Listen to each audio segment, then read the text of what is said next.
Hello everyone, welcome to my YouTube channel being a best teacher. आज की इस class में हम subject contemporary India and education का टॉपिक करेंगे the directive principles of state policy. इस पर्टिकुलर टॉपिक के नोट्स आपको मिल जाएंगे, लिंक डिस्क्रिप्शन बॉक्स में गिवन है, सो वहां पे जाके आप डाउनलोड कर सकते हैं। पर्टिकुलरली अगर आपको इस सब्जेक्ट की या किसी और सब्जेक्ट के नोट्स चाहिए हो, सो फोन नंबर गिवन है डिस्क्रिप्शन बॉक्स में, आप उस नंबर पर व्हाट्सएप कर सकते हैं। So directive principles of state policy क्या होते हैं? डायरेक्टिव प्रिंसिपल्स, देखिए ये टर्म आपने अपनी स्कूल लाइफ में भी जरूर सुनी होगी, बट कई बार क्या होता है हम भूल जाते हैं या हमें आसपास का ही याद रहता है। बट टॉपिक में मेनली हमें क्या लिखना है इन द बीएड, तो वो बिल्कुल सेलेक्टिव होना चाहिए कि directive principles of state policy है क्या। तो डेफिनेटली हम टॉपिक को हमेशा डिस्क्राइब करते हैं, देन उसके बारे में कंटेंट लिखते हैं। तो यहाँ पर जिस तरीके से मैंने यहाँ पे लिखा है, so these are your particularly notes, तो आप इसी तरीके से अपने एग्जाम में लिखें।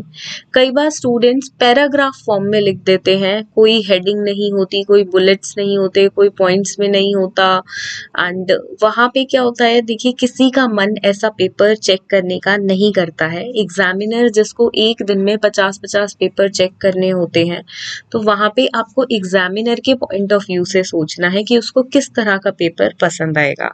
तो ऐसा नहीं है फूल पत्तियां आपको बनानी है, बट पेपर ऐसा होना चाहिए कि आप पॉइंट टू पॉइंट लिखें, हेडिंग्स को अंडरलाइन करें जैसे कि यहाँ पे किया हुआ है, हेडिंग्स को अंडरलाइन करें और इस तरह से बुलेट्स में मतलब पॉइंट्स में लिखें कि instead of writing a paragraph form में लिखने से आपको ज्यादा मार्क्स नहीं मिलेंगे, और आप इस फॉर्म में इस तरह से प्रेजेंट करेंगे अपने आंसर को तो डेफिनेटली आपको अच्छे मार्क्स जरूर मिलेंगे।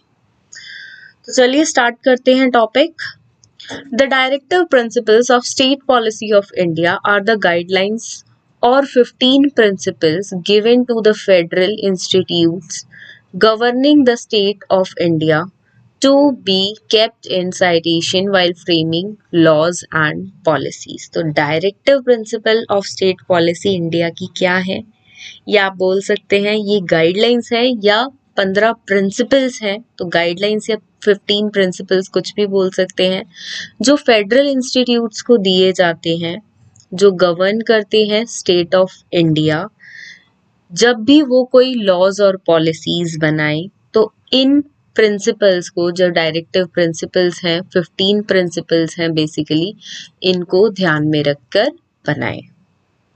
These provisions contained in part 4, तो डायरेक्टिव प्रिंसिपल्स कौन से पार्ट में कॉन्स्टिट्यूशन के लिखे गए हैं, तो ये लिखे गए हैं part 4 of the constitution of India. Are not enforceable by any court, तो ये जो है वो किसी भी कोर्ट के द्वारा इन्फोर्स नहीं किए गए हैं, but the principles laid down there in the considered in the governance of the country, तो किस तरह से गवर्न करी जाएगी कंट्री, उसमें उस हित में ये जो प्रिंसिपल्स हैं वो लिखे गए हैं। Making it the duty of the state, कि किस तरह से स्टेट को कोई भी लॉज और पॉलिसीज फ्रेम करनी है, तो किस बेसिस पे करनी है, किस प्रिंसिपल्स के बेसिस पे करनी है, वो यहाँ पे मेंशन किए गए हैं। देखिए जब भी कोई लॉ या प्रिंसिपल बनाया जाता है, कोई भी रूल्स रेगुलेशंस बनाए जाते हैं, तो जरूरी है कि उनके लिए कुछ सिद्धांत हो कि भाई जो ये प्रिंसिपल्स फॉर्म्स आप कर रहे हो, रूल्स रेगुलेशंस बना रहे हो, उनके सिद्धांत ये होने चाहिए, इन बेसिस पे आपको बनाना है। जैसे कि इक्वालिटी, आप कुछ भी बनाए उसमें इक्वालिटी होनी चाहिए, कोई भेदभाव नहीं होना चाहिए, चाहे वो सेक्स के बेसिस पे हो, रेस के बेसिस पे हो, रिलीजन के बेसिस पे हो, प्लेस ऑफ बर्थ के बेसिस पे हो, तो कोई भी भेदभाव नहीं होना चाहिए। तो इसी तरह के कुछ सिद्धांत प्रिंसिपल्स हैं directive principles of state policy में, जो कि स्टेट ध्यान रखता है कि जब भी कोई लॉज एंड पॉलिसीज बनाई जाए तो उन 15 प्रिंसिपल्स का पालन जरूर हो, एंड ये ड्यूटी है स्टेट की। Directive principles are classified under the following categories. तो किन किन कैटेगरीज में इनको क्लासिफाई किया जाता है? Economic, socialist, political, administrative, justice and legal, environmental, protection of monuments, peace and security. तो इन बेसिस पे इसको जो कैटेगरीज हैं वो डिवाइडेड है डायरेक्टिव प्रिंसिपल्स की। अब इसमें ज़्यादा डिटेल में आपको नहीं जाना है। देखिए, अगर डिटेल में जाएंगे तो बहुत बड़ा टॉपिक हो जाएगा। हमें सिर्फ इसको एग्जाम पॉइंट ऑफ व्यू से करना है, क्योंकि ये 4 मार्क्स में भी आपका क्वेश्चन आ सकता है और 16 मार्क्स में आएगा तो भी ये 4 या 6 मार्क्स का ही आएगा, क्योंकि ये कंबाइंड क्वेश्चन आता है। 16 मार्क्स का क्वेश्चन आएगा तो 2 या 3 हिस्सों में आपका क्वेश्चन डिवाइडेड होगा। सो इसको बेसिकली हम 6 मार्क्स के अकॉर्डिंग प्रिपेयर करेंगे, तो 4 मार्क्स के अकॉर्डिंग ऑटोमेटिकली हमारा हो जाएगा। तो आप कंटेंट हमेशा जब भी देखते हैं तो उतना चूज करें। अगर 4 मार्क्स में आता है तो आपको थोड़ा लिखना है, 6 में आया है तो थोड़ा सा और लिख दें, एक टॉपिक बढ़ा दें, फ्लो चार्ट्स लगा दें अच्छे से। 4 मार्क्स के क्वेश्चन में फ्लो चार्ट्स की एज सच आपको नीड नहीं पड़ेगी जब तक टॉपिक ही फ्लो चार्ट वाला ना हो, क्योंकि वहां पे 4 मार्क्स में आपको ज्यादा टाइम नहीं देना है और कम ही क्वांटिटी वाइज भी लिखना है एंड टू द पॉइंट लिखना है और खत्म करें उसको।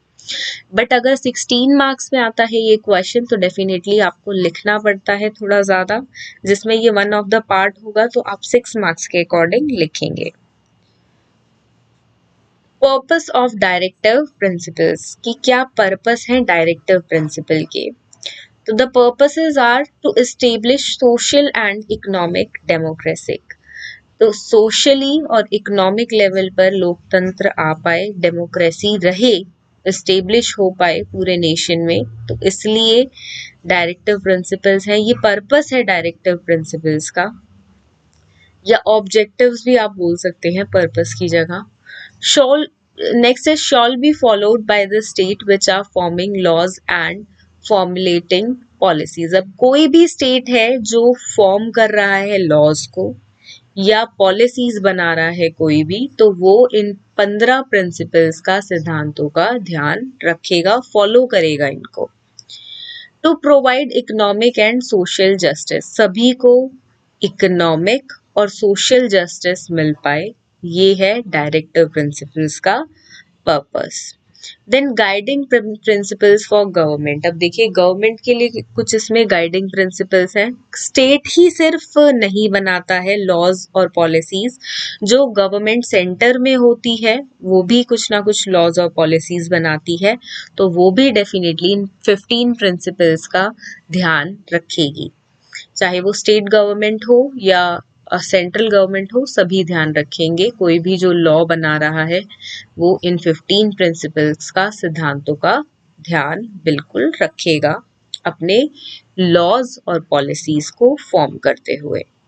गाइडिंग प्रिंसिपल्स गवर्नमेंट के लिए है executive, legislative and judiciary level पे। तो इस तरीके से आप बनाएंगे एक फ्लो चार्ट।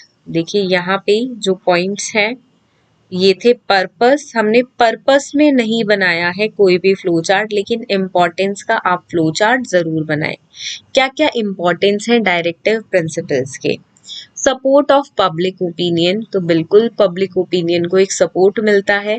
देखिए, ये प्रिंसिपल्स किसके लिए हैं? ताकि स्टेट या कोई भी गवर्नमेंट, चाहे वो स्टेट गवर्नमेंट हो या सेंट्रल गवर्नमेंट हो, ऐसे ही उठकर कोई रूल्स ना बना दे कि जो उनके मन में आया कोई, क्योंकि डेमोक्रेटिक कंट्री है, कभी कोई गवर्नमेंट होती है, कभी किसी पार्टी की गवर्नमेंट होती है, तो यहाँ पे क्लैशेस ना हो कि वो अपनी ही मन मर्जी से कोई भी लॉ ना बना दे, कोई रूल्स रेगुलेशंस फॉर्म ना कर दे। तो ऐसा नहीं होना चाहिए, तभी डायरेक्टिव प्रिंसिपल्स है। और इन डायरेक्टिव प्रिंसिपल्स में पब्लिक की ही ओपिनियन होती है, उसका ही सपोर्ट होता है। Next is foundation of economic democracy की एक जो हमारी इकोनॉमिक डेमोक्रेसी है वो स्ट्रांग हो पाए, साथ में देखिए सोशल डेमोक्रेसी भी इस्टेब्लिश हो पाए। ये इम्पोर्टेंस है, सोशल और इकोनॉमिक दोनों को ही आप एक पॉइंट में कंबाइन कर दें यहाँ पे। Next is valuable guidelines for union and state government. तो चाहे वो यूनियन गवर्नमेंट हो, दैट इज सेंट्रल गवर्नमेंट हो, या स्टेट गवर्नमेंट हो, दोनों के लिए ही कुछ वैल्यूएबल गाइडलाइंस डायरेक्टिव प्रिंसिपल्स देता है। देन एजुकेशन वैल्यू, एजुकेशन को वैल्यू मिल पाए, एजुकेशन के लिए जो भी पॉलिसीज फॉर्म की जाए, कोई भी रूल्स या लॉज बनाए जाएं, क्योंकि एजुकेशन पे देखिए लॉज आप देखेंगे बहुत फ्रीक्वेंटली आते रहते हैं। तो फॉर्म करते हुए डायरेक्टिव प्रिंसिपल्स के सिद्धांतों का ध्यान चाहे वो यूनियन गवर्नमेंट हो या स्टेट गवर्नमेंट हो, दोनों रखें। Use Marxist for national unit. तो मार्क्सिज्म का जो फंडा है, जो वो फॉलो हो पाए। मार्क्सिज्म की वीडियो अलग से अपलोडेड है, इस कॉन्सेप्ट को हम ऐसे नहीं कर सकते कि मैंने आपको साथ में बता दिया। तो अगर आपको नहीं पता है तो वो वीडियो जरूर देखें। तो useful for Marxism for national unit, then useful for moral perspective. तो मॉरल पर्सपेक्ट्स के लिए भी जरूरी है। तो ये कुछ इंपॉर्टेंस है, 6 लिख दें आप या आप 5 भी लिख सकते हैं, अपने अकॉर्डिंग इम्पोर्टेंस जितनी आपको लर्न रहती है उतनी लिख सकते हैं। नाउ यहाँ पे डायरेक्टिव प्रिंसिपल्स हैं, कुछ उनको डिस्कस करेंगे। Article 41, article 45 and article 46। ज्यादा आपको नहीं करना है, देखिए इतना कंटेंट अगर आप लिख देते हैं, यहाँ पे ये खत्म है आर्टिकल 46 पे, तो दैट्स मोर देन इनफ, क्योंकि 6 मार्क्स से ज्यादा का ये क्वेश्चन आपका नहीं आने वाला है। Directive principle article 41, in cases of unemployment, अगर बेरोजगारी है, ओल्ड एज है मतलब 60 साल से ऊपर की उम्र के हैं, सिकनेस है दैट इज कोई बीमार है, या डिसेबलमेंट है, कोई फिजिकली कुछ काम करने में नहीं कर पाता है, फिजिकली डिसेबल्ड है या और किसी वे में डिसेबल्ड है, एंड सिक्योर सिटीजन्स। तो ऐसे केसेस में लोगों को ये 3 अधिकार दिए जाएं, वो है right to work, right to education, right to public assistance. अब देखिए कोई भी गवर्नमेंट की वैकेंसी निकलती है, चाहे आप टीचिंग फील्ड में ही देख लें, तो वहां पे अनएम्प्लॉयड लोगों के लिए एक ध्यान में रखा जाता है। देखिए कई बार कुछ ऐसी वैकेंसीज होती हैं जिनमें मतलब जो बहुत अर्जेंट बेसिस पे भी होती हैं कि अनएम्प्लॉयमेंट मिटाया जाए। जब कोई भी सरकार आती है फॉर एग्जांपल, तो वो अनएम्प्लॉयमेंट को हटाने के लिए एक बड़ी वैकेंसी निकालती है, चाहे वो किसी भी क्षेत्र में निकाले, क्योंकि वो प्रोमिसेस करते हैं। ऑल्दो वो प्रोमिसेस 10-10, 20-20 हजार के करते हैं, लाखों में भी करते हैं कई बार, पर उससे देखने को हाफ भी नहीं मिलती हैं वैकेंसीज। तो वहां पे आपने देखा होगा कि जो डिसेबल्ड लोग होते हैं, फिजिकली डिसेबल्ड होते हैं और किसी वे में, तो उनके लिए एक अलग से परसेंटेज होती है कि इतनी सीट्स इनके लिए रिजर्व है।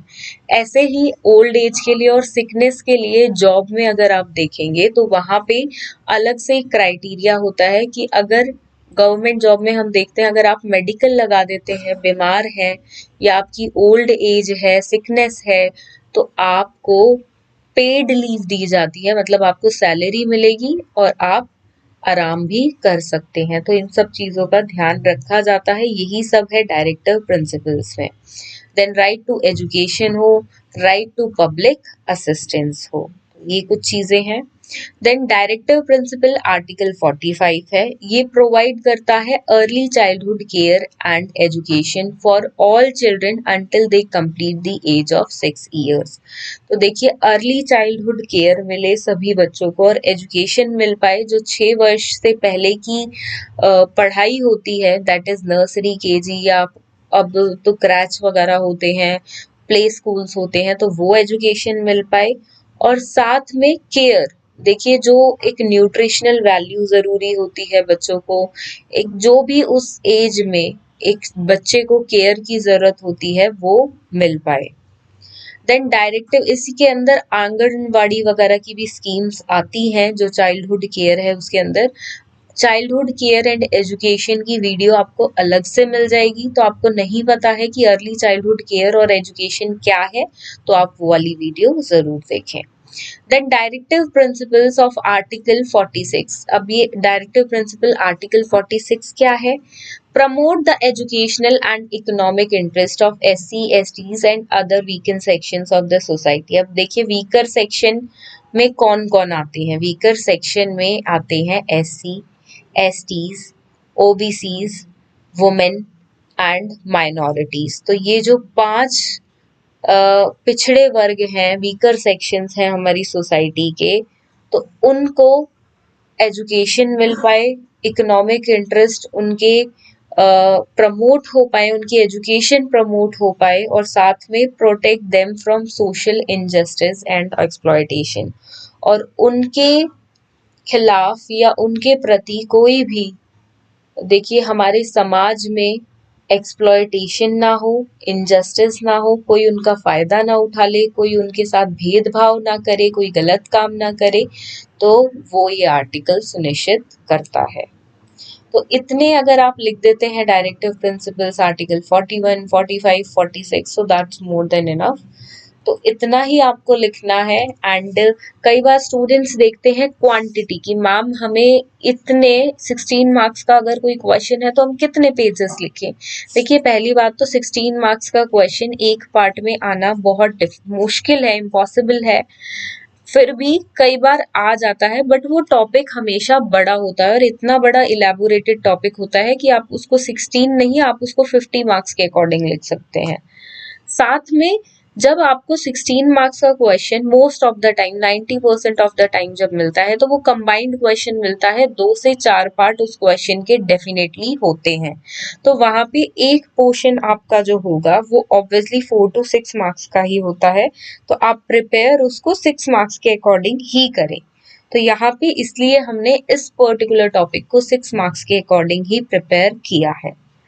सो होप सो आप सभी को क्लियर हुआ होगा कि कैसे प्रेजेंट करना है अपना क्वेश्चन, जो आपका टॉपिक है, कैसे आपको हेडिंग्स को बोल्ड करना है, फ्लो चार्ट्स बनाने हैं। देखिए कोई भी टॉपिक हो, आप कोई भी क्वेश्चन कर रहे हो, तो मेक श्योर हर क्वेश्चन में आप एटलीस्ट मिनिमम एक फ्लो चार्ट तो जरूर बनाएं, और हो पाए तो आप मैक्सिमम 3 फ्लो चार्ट्स उस आंसर में रखें। सो 1 to 3 का रेशियो रखें, 3 से ज्यादा अगर आप बनाओगे तो उतना भी अच्छा नहीं लगेगा, और साथ में बहुत टाइम कंज्यूमिंग हो जाएगा। पेपर इतनी देर का आपका नहीं होता है एग्जाम की आपको इतना टाइम मिले, लिखने को बहुत कुछ होता है।